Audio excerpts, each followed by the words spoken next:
Now I can go back to my marquee selection tool and grab a marquee selection around this maple. I'm not terribly concerned with the top of it because by the time we resize this, it's going to be up here out of our document, so we don't really even need to worry about it. But this edge is what's going to form our book match, so I want it to look pretty good. In fact, I'm going to tweak that up just a little bit to make sure we have a good clean maple edge there. To make this happen, we need to invert it. Control-Shift-I. So now everything that's out here is selected, and when we hit delete, it goes away. And this is starting to give us the basis for our maple top. So what I want to do is I'm going to zoom out a little bit here so we can see what we're doing. Now obviously, if I grab my move tool, I can move this around, and obviously it's too small for our project, so I'm going to start out by adding my transparency, and then as I same thing, free transform, Control T. As I do this, I can control how much I'm sizing it, and so we're not stretching it any more than we need to. And if I grab one of these handles without the shift key, it tightens it up a little bit. You know, it'll move it just that one axis. And that looks pretty good. We're pretty close to the center of our guitar there. Bring that down some, just to the edge. And then we hit Enter key to accept that change. We've transformed it all we need to. I'm going to bring the transparency of this back up 100%. Actually, I'm going to bring it down and make sure. You can see we have some extra junk from that closet shot. It's still up there, but it falls well outside the shape of our guitar, so we're not going to worry about it. We got our nice clean line here by aligning it to the grid earlier. All right, I'm going to go ahead and save this. Looks good. So in order to book match this, I need to duplicate the layer, so drag it down to the Make Layer icon, which creates a copy of that. Drag it one layer down the stack. And now, with this selected, we can go back to our Edit dialog here, go to Transform, and flip vertical. It's going to flip it basically on the x-axis, and you can't see that because it's occupying the same space. But it did flip it. You can see a little bit of the junk from the closet is now down on the bottom. So with our move tool active, if you hold down the shift key, that will constrain it to the direction you start dragging. So hold the shift key and just drag straight down, and that locks it in that axis, so it's not going to move anywhere weird on us. And zoom all the way in. Again, if you just double click the zoom tool, that brings you up to 100% magnification. And we're going to grab our move tool and just use the arrow key to make sure we've nudged it up tight. Okay, so now we know we have that. That's looking good. And here's a real handy feature. We now have these two pieces of our book matched maple top. I can link these together, so if I was to if I were to grab one and move the other, they both move together now because they're linked. But if I were to apply a selection and cut away one of these, the selection wouldn't affect the other one because that layer is not active. And currently, in this version anyway, there's no way to activate, at least that I'm aware of, no way to activate two layers simultaneously. And even if you could, I don't think Photoshop would cut them both away. So what we want to do is we want to merge these two layers into one. I'm going to go ahead and name this. I'm going to call this Quilted. And with this little paperclip icon, which links them together, Photoshop has a command, and it's right up here.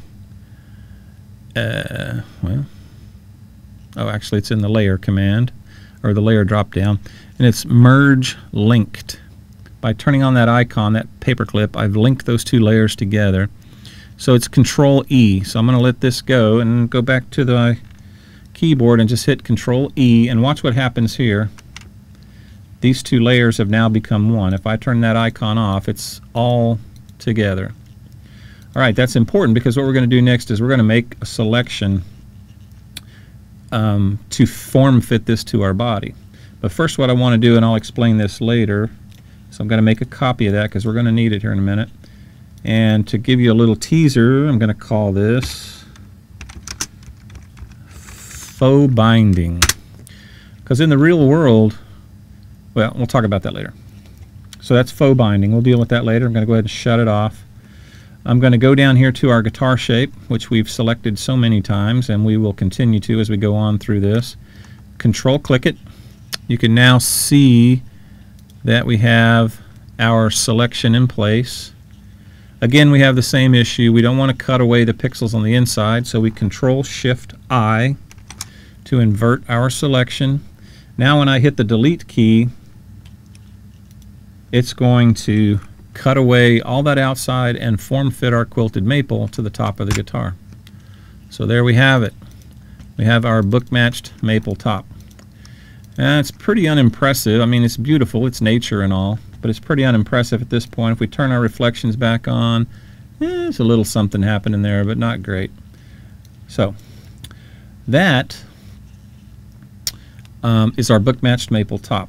Now I kind of alluded to this being our faux binding, and it will be, because in the real world, if we had a faux binding around the top of this guitar, it would be a continuation of the actual wood that comprises the top. It's not a separate piece of wood that's wrapped around it.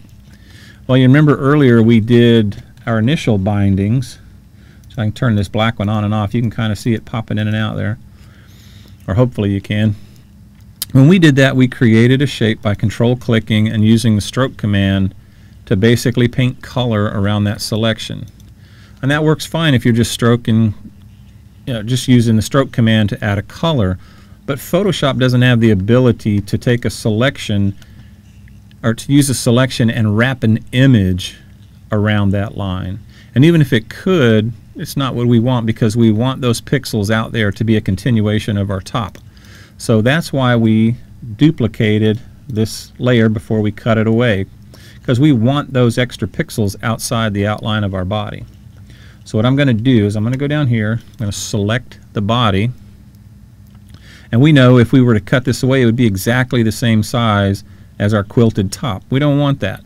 So what we're going to do is we're going to go to select, and remember we came in here earlier and we contracted that selection. What we're going to do this time is we're going to expand it by, I'm going to go 5 pixels, and we click OK, and watch our marching ants. They'll jump up a little bit there. I don't know if you saw that. If I undo it, you can see it. Do that one more time. Now watch them carefully. There you go.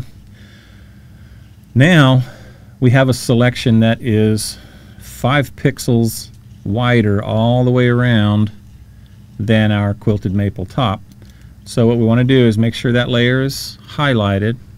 We're going to invert our selection, so again we're cutting away outside the guitar shape, and then we just simply hit delete. Now if I just turn that layer back on, you're not going to see anything because those pixels are locked up one for one. There is no difference in them. If I were to turn that off, and then, well, see, leave this on. Now if I turn the faux binding layer on behind it, and let me get in a little closer here so you can see it. If I turn this on and off, you'll see that those pixels are there.